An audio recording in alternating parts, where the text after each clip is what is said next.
আসসালামু আলাইকুম।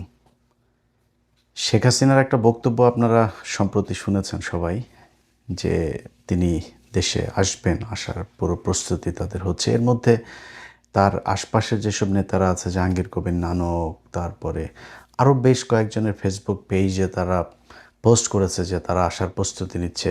গাজীপুরের সাবেক মেয়র জাহাঙ্গীর, সেও পোস্ট করেছে যে তারা পূর্ণ প্রস্তুতি নিচ্ছে। নেতাদেরকে ঘোষণা দিয়েই তাদেরকে প্রস্তুত থাকার জন্য আহ্বান জানানো হচ্ছে।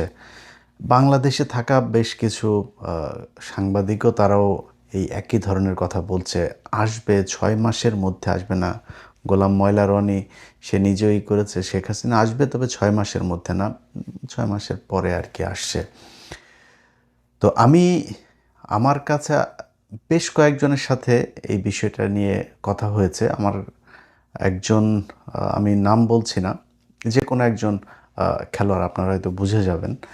তিনি তার এক ঘনিষ্ঠ একজনের কাছে তিনি বলেছেন যে হঠাৎ করে তিনি আওয়ামী লীগের প্রতি এত, মানে প্রকাশ্যে আওয়ামী লীগের কথা বলছেন কেন, যে তিনি আওয়ামী লীগ করেন। আপনারা জানেন যে কে বলেছেন।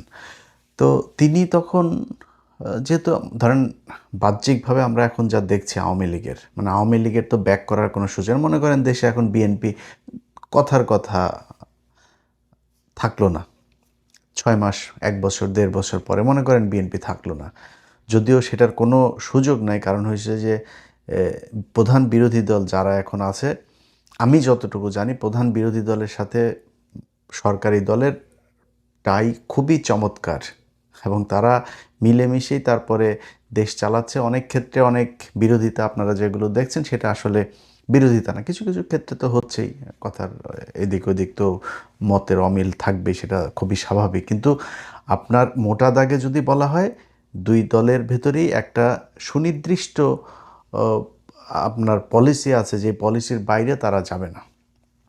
অতএব বিএনপিকে সরানোর সুযোগ প্রধান বিরোধী দল যেহেতু সেটা চায় না, সো অন্য কেউ এসে তারপরে এই মুহূর্তে একটা আন্দোলন করে বা বিশাল কিছু করে তারপরে বিএনপি ক্ষমতা থেকে চলে যাবে, এই সুযোগটা আমার মনে হয় নাই।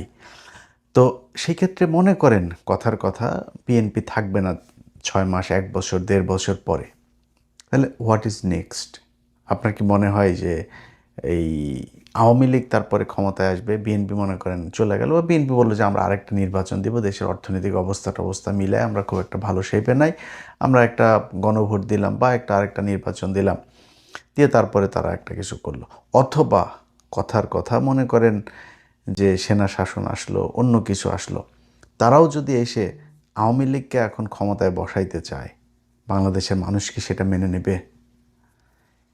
অনেক বিরোধিতা আছে। মনে করেন আমি ডক্টর ইউনূসের অনেক কিছুতে আমি খুবই কষ্ট পেয়েছি, ও খুবই তাকে আমরা সবাই চেয়েছি 5 বছর, 10 বছর, 20 বছর সে থাক। আমি নিজে বলেছি, কয়েকবার বলেছি, সেই ব্যক্তি শেষ সময় পর্যন্ত এসে যত দিন যাচ্ছিল তত মনে হচ্ছিল যে এই কাজগুলো হচ্ছে না, হচ্ছে না। ধরেন বিডিআরের মানুষগুলো এখন পর্যন্ত, সেই বিডিআরের লোকগুলো জেলখানায় কেন?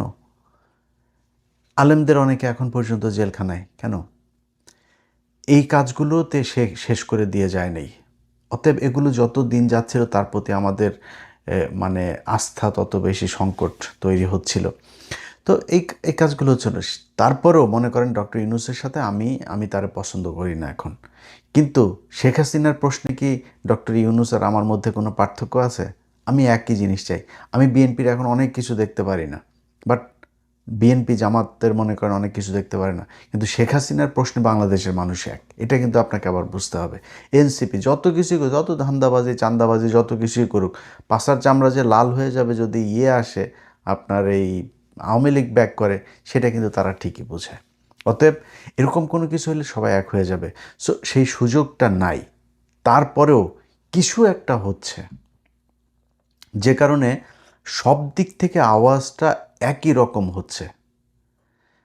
আপনারা শেখ হাসিনার যে বক্তব্য শুনেছেন, তার নেতাদের ফেসবুকে যে পোস্ট, তারপরে বাংলাদেশের কিছু সাংবাদিক, যে যারা কথিত নিরপেক্ষ সাংবাদিক হয়েছে এখন, অনেক নীতির কথা, জেলখানা থেকে যেই সাংবাদিকরা এই দেশের অনেক আকাম কুকামের সাথে এই হাসিনার 3 তারিখ 4 তারিখেও যারা কিনা ছাত্রদেরকে নিধন করার জন্য যারা শেখ হাসিনাকে কুপরামর্শ দিয়েছে, তাদেরকে বাঁচানোর জন্য এখন এই সাংবাদিক প্রতিনিধি যাচ্ছে তারেক রহমানের সাথে দেখা করতে, এবং হয়তো তাদের ব্যাপারে মনে হয় তারেক রহমান নমনীয় হয়ে কিছু একটা করেও দিতে পারেন। এটা অবিশ্বাস করার কোনো কিছু নেই। অন্যদিকে যারা বিচারক আছেন বা অ্যাটর্নি জেনারেল সহ আরও এই সরকারের যত চেয়ারগুলো আছে এই আইন মন্ত্রণালয়টা দেখার বা জামিন টামিনগুলো দেখার, এরা তো এদের মতো মানে এরা নিজের মারেও বেচা দিতে পারবে। বাংলাদেশের যে বিচারক, এরকম অনেক বিচারক আছে, অনেক ভালো মানুষ, তাদেরকে সম্মান জানাই, বাট এই দেশে অনেক বিচারক আছে ওর মারেও বেচা দিতে পারবে। এরা মানুষের জীবন নিয়ে খেলা করে। এই যে আজকে এই যে রাইসা নাকি একটা মেয়ের ব্যাপারে শুনছেন না, আমি এটা নিয়ে খুব বড় কিছু মনে করি না, এটা খুব স্বাভাবিক। এই মেয়েটা দেখতে একটু কিউট, একটু ভাল লাগছে দেখতে, সুন্দরী একটা মেয়ে, এটার কারণে অনেকের অনেক মায়া লাগছে। ভাই বাংলাদেশের প্রতিদিন এরকম মারা যাচ্ছে, রেপ টেপ এরকম প্রতিদিনই এগুলো চলছে। এখন এর প্রতি আমরা আলাদা একটা ভালোবাসা দেখাচ্ছি, এই ভালোবাসা আবার বেশি দিন থাকবে না। যেই দেশের মানুষরে কি একটা বের হয়েছে না, ওই যে রাগ করলা না কি একটা, এইটা দিয়া যে দেশের মানুষরে ব্যস্ত রাখা যায়, এবং মানে কি একটা কথা বললো রাগ করলা, এটা সারা দেশে সবাই এটা নিয়ে পাগল। আরে এটা কি হইলো, ওটা কি মানে এটা নিয়ে বলার এত আলোচনা করার কি হইলো? এদেশের মানুষ এত বড় হালা, মানে কি বলবো, এটার আর কোনো সংজ্ঞায় আপনি সংজ্ঞায়িত করতে পারবেন না এই দেশের মানুষের নীতি নৈতিকতা বিবেক বোধ এগুলোকে। এরা এখন রাগ কল্লা নিয়ে পড়ে আছে সবাই। এরকম এই রাইসার মতো এরকম ঘটনা বাংলাদেশে বহু ঘটেছে, এই নিকট অতীতেও ঘটেছে। মাঝখানে ইউনূস সরকারের সময়ও ঘটনা ঘটলো না, 90 দিনের মধ্যে ইউনূস বিচার করে দেওয়া যাবে, এই আসিফ নজরুল বলেছে, আসিফ নজরুল বিচার করে দিয়ে গিয়েছে। এই দেশের আদালতের ভেতরে বসে বিচারকরা ঘুষ খায়, সেই দেশে কোনো কিছু হবে না। এই ঘটনাগুলো আপনি 3 দিনে করেন, 4 দিনে করেন, 10 দিনে করেন, 20 দিনে করেন বিচার, ভাই বিচার আপনি করেন, যা যা দরকার বিচার প্রক্রিয়া শেষ করতে সব করেন, কিন্তু বিচার যেটা সেটাই হইতে হবে, এটা এই দেশে হয় না। বিশ্বাস করেন, আমার আল্লাহ আমাকে মেয়ে দেন নাই, বাট আমার খুব শখ, মেয়ের খুব শখ আমার। আমার শেষ ছেলেটা যখন আমার মানে 4 মাস না 5 মাস পরে ডাক্তার যখন বলল আমার ওয়াইফকে যে ছেলে হবে, তখন আমি রুম থেকে বের হয়ে গিয়েছিলাম। আমি ওদিন সারাদিন আমার ওয়াইফের সাথে কথা বলি নাই, মানে আমি চেয়েছিলাম যে আল্লাহ একটা মেয়ে দিক। এখন চাই না, একদম সত্যি কথা চাই না। চারিদিকের এই অবস্থা দেখে এখন আমি আর চাই না আল্লাহ যেন মেয়ে না দেন। কারণ আজকে যেই মেয়েটা মারা গিয়েছে, এই মেয়েটার মতো এরকম অসংখ্য মেয়ে কালকে হবে, পরশু হবে, 1 বছর পরে হবে, 2 বছর পরে হইতেই থাকবে, চলতেই থাকবে। বিচার আজকে আপনি যেটা নিয়ে আলোচনায় আছেন, এটার বিচার মানে শেষ প্রক্রিয়া পর্যন্ত আমরা এই আলোচনায় থাকি না, এটা খোঁজও রাখি না। এর আগের ঘটনাটা দেখেন, এই রাইসার আগের ঘটনা যেটা ছিল সেটার খোঁজ আমরা রাখি, এর খোঁজও আমরা রাখবো না। 2 দিন পরে থাকবে না এটার খোঁজ, আরেকটা ঘটনা ঘটবে, সেই ঘটনায় আমরা হারায় যাব এটা নিয়ে ওইদিকে। আরে ভাই, আওয়ামী লীগের লোকজন যারা কিনা জুলাই আগস্টে এতগুলো মানুষকে মারল, সেই মানুষগুলোরে আমরা এখন সব নাকি পত্রিকায় নিউজ হয়, কাকে নাকি কে নাকি কি ব্রেন টিউমারে মারা গিয়েছে, তাকে জুলাই যোদ্ধা হিসাবে শহীদ হিসাবে দেখানো হয়েছে, ওইটাই খালি খবর। এই দেশে 1400 মানুষ মারে নাই এরা জুলাই আগস্টে, সব মিথ্যা কথা। আমরা এই যে যা দেখেছিলাম একদম সরাসরি বন্দুক টন্দুক নিয়ে যা যা করছে, পুলিশ নিজে বলছে একটারে মারলে আরেকটা সরে না, সব মিথ্যা কথা। অথচ তারা আলোচনায় নিয়ে এসেছে ওইটা। আওয়ামী লীগের লোকজনরে তারা এখন ধুমায়া সবাই জামিন, টাকা মাল, বিচারক পর্যন্ত মাল দিতে পারলে সব ছেড়ে দিচ্ছে। যদি বিচারক নাও দেয়, তার উপরের এক জায়গায় গেলে সেখানে মনে করেন কোনো এক মন্ত্রীরে ধরতে পারলে তারে দিয়ে দিচ্ছে, বিএনপির এক নেতারে ধরতে পারলে তার কাজ হয়ে যাচ্ছে। কোনো বিচার কোনো কিছু এই দেশে নাই। যেই দেশের এজলাসের মধ্যে বৈশা ব্যাগে করে, আমি নিজে দেখেছি, নিজের চোখে দেখেছি, এই একুশে টেলিভিশনের চেয়ারম্যান, তিনি যখন জেলখানায় ছিলেন কত চেষ্টা করা হয়েছে তাকে জামিনের জন্য। জায়গা এইখানে টাকা ওইখানে টাকা, মাল নেয়, একটাই দেয় আরেকটায় আটকায়, এই করে সেই করে, আজকে না কালকের। নিজের চোখে দেখেছি ব্যাগে করে টাকা দিতে হয়েছে তাদেরকে। বিচারকরা টাকা খায় এইভাবে। যেই দেশের এজলাসের মধ্যে বসে বিচারক টাকা খায়, ওই দেশে আপনি কিসের কোনোটারই পাবেন না, কোনোটারই বিচার পাবেন না। এটা তো নাই, কোনো বিচারই পাবেন না।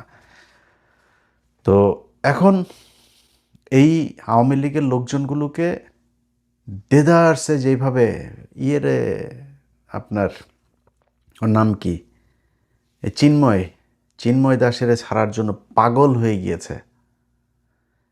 তারপরে আওয়ামী লীগের স্পিকারের ধরার 1.5 দিনের মাথায়, বাবা রে বাবা কি স্পিড!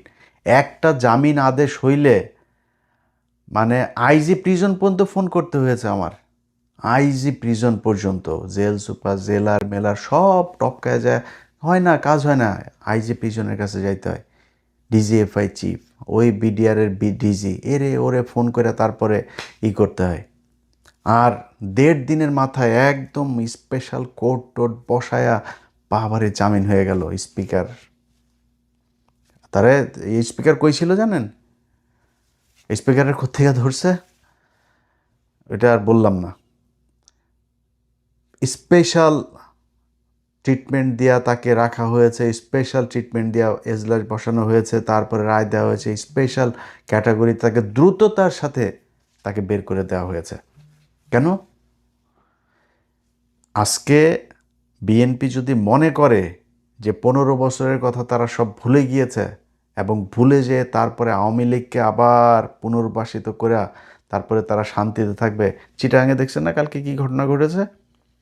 প্রতিটা তারা এখন ওই যে ইঞ্জিনিয়ার মোশাররফ, আরে শালার বেটা সারা বছর চুরি করেছে, সারাটা জীবন চুরি করেছে, চোরের বাচ্চা একটা।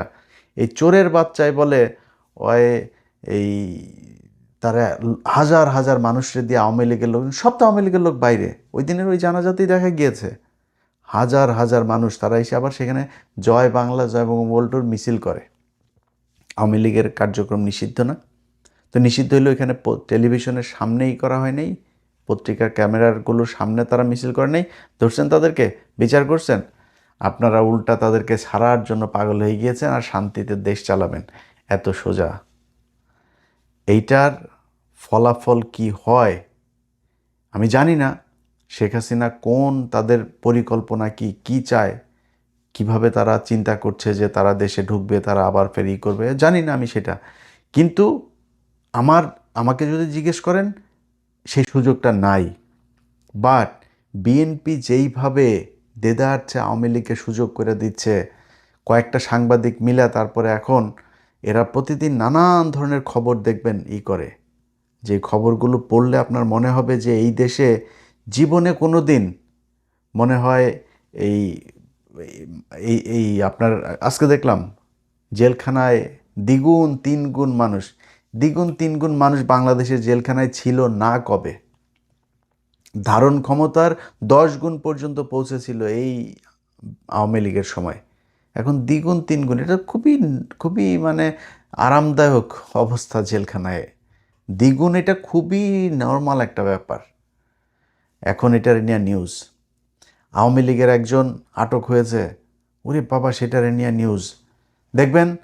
কালকে কারোর মৃত্যু কামনা করি না, কালকে ওবায়দুল কাদের মারা যাবে, তার লাশ নিয়ে আসতে চাবে দেশে, এবং বিএনপি হয়তো অ্যালাউ করবে, আনার পরে সেটার নিয়ে বিশাল এক হবে, কারণ মৃত্যুর পরে তো আর তারা অ্যারেস্ট করতে পারবেন না, তখন তারা লাশ নিয়ে আসবে, এসে তারপরে সেটার নিয়ে একটা গ্যাদারিং করবে, ওইটার বিএনপি আবার অ্যালাউ করবে, অ্যালাউ করে দিয়ে তারপরে তাদেরকে মিটিং টিটিং মিছিল টিছিল এগুলো করতে দিবে, এরকম হবে। তো এখন একদম মানে অনেক কিছু গেল। 2টা বছর কি হয়েছে জানেন, মানে আওয়ামী লীগ শুনলেই সাপের মতো ফোঁস করে উঠতাম, আরে এই আওয়ামী লীগ করে ওই আওয়ামী লীগ, সব কিছু নিয়ে খুব মানে তৎপর ছিলাম। বাট এই মানে কুকুর ছানারা যে 15 বছরে যে ওদের শিক্ষা হয় নাই, এটা ভাই বুঝতে পারি নাই। এটা যদি বুঝতে পারতাম তাহলে আজকে এই আবার ফের এই অর্থ সংকটে থাকতে হইতো না, কিছু টাকা পয়সা কামাই নিতাম, কামায় তারপরে দেশে যায় একটা ব্যবসা ধরতাম, একটা টেলিভিশনের টিয়ে নিয়ে ওইখানে বসে তারপরে চাঁদাবাজি করতাম।